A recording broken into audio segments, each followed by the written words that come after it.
Nous restons dans les animaux. Après le chocolat et le sanglier, nous voici avec les chèvres et Cédric. Bonjour Cédric. Bonjour.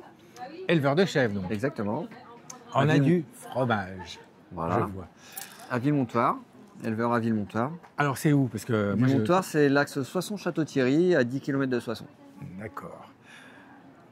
Qu'est-ce que tu as? Des chèvres secs, des chèvres frais, de la faisselle, De la faisselle. de chèvre. De la bûche cendrée, du crottin cendré. Puis après, je travaille avec 12 épices salées au choix que l'on vient enrober sur les fromages frais nature.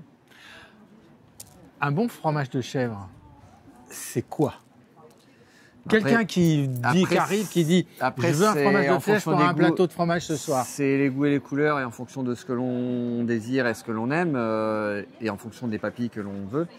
Le plus courant et le plus simple pour tout le monde aime, il faudrait un frais nature ou un frais avec des épices telles qu'échalote ou jardin ou bruschetta.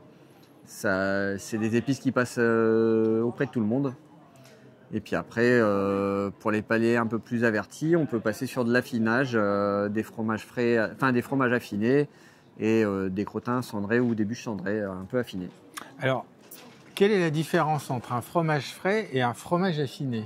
Quand on dit qu'il est affiné, on fait quoi? Alors concrètement? Pour faire de l'affinage, le fromage, on va le laisser vieillir. Donc entre une quinzaine de jours à 3 semaines pour faire un demi-affiné. Et après, on va passer sur de l'affinage au-delà d'un mois. Et là, vous avez des fromages affinés qui ont bientôt 2 à 3 mois. Et on peut les affiner combien de temps comme ça? Ça peut être long? Tant qu'il y a du fromage, on peut l'affiner. Et tant qu'il y a de l'humidité à l'intérieur du fromage, ça peut être très très long. Et il y a des gens qui les laissent vieillir très très longtemps. Et après, on peut les râper sur des pâtes ou Ça sur doit des... être Ça fort. donne du goût, un peu comme le parmesan qui relève un peu le plat. D'accord. Tu es éleveur de chèvres ou t'es... Oui, Alors, je suis éleveur de chèvres. Tu as combien de chèvres? Donc j'ai 40 chèvres laitières adultes et les suitées qui vont avec.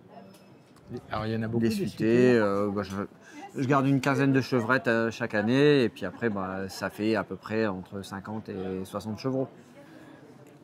Et tu fais de la viande avec ou pas?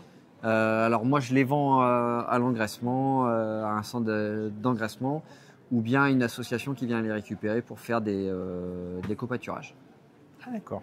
Donc pas parce que j'ai Pour croisé... l'instant je ne fais pas de viande. Pas- Peut-être qu'un jour je ferai de la viande, pour l'instant c'est pas le cas. C'est pas le cas. Voilà. Une chèvre, ça vit combien de temps? Alors en fonction des bêtes, hein, c'est comme Oui, les non, mais humains. c'est comme les humains. Mais Une moyenne, ça va rester en lactation à peu près 7 ans, 7 à 8 ans. Et ça vit une dizaine d'années.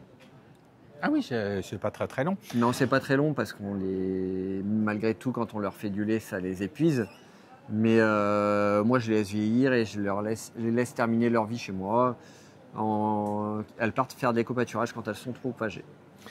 Et la période, enfin, la durée d'une grossesse, je ne sais pas si on dit Alors, grossesse. c'est une gestation. Gestation, voilà. Donc la gestation, elle dure 5 mois, jour pour jour. C'est comme la brebis. Donc ça va durer 5 mois. Donc les mises bas, moi, s'échelonnent de premier groupe en janvier et le deuxième groupe en avril. Et ça arrive vraiment, c'est vraiment calé, ça arrive quasiment tout en même temps? C'est calé. Après, Ah ça ouais. dépend du bouc et aussi de la fécondité de la chèvre, hein, mais c'est vraiment calé sur 5 mois. Alors c'est marrant pour avoir vu croiser l'autre jour, j'étais dans une chèvrerie, quand ils sont tout petits et qu'ils viennent de naître, on a l'impression qu'ils sont déjà vachement... Au bout d'une heure, ils sont déjà vifs et c'est ils vif. gambadent déjà partout. Ah ouais, on a déjà l'impression qu'ils ont plusieurs jours. On espère que l'année prochaine, lors de l'événement qui sera reconduit, nous puissions venir avec les animaux et venir faire les biberons aux enfants sur le site. Biberonner la chèvre. C'est ça. Le chevreau, le pardon. chevreau. Le chevreau, pas la chèvre. Merci pour ce voyage au pays des chèvres. On en a une photo d'en face de nous. C'était juste à l'entrée du marché à droite en rentrant. On vous attend toute la journée encore à Villers-Cotterêts sur le Festival des mots et des mets à la Cité internationale de la langue française. Merci et bon marché. Merci.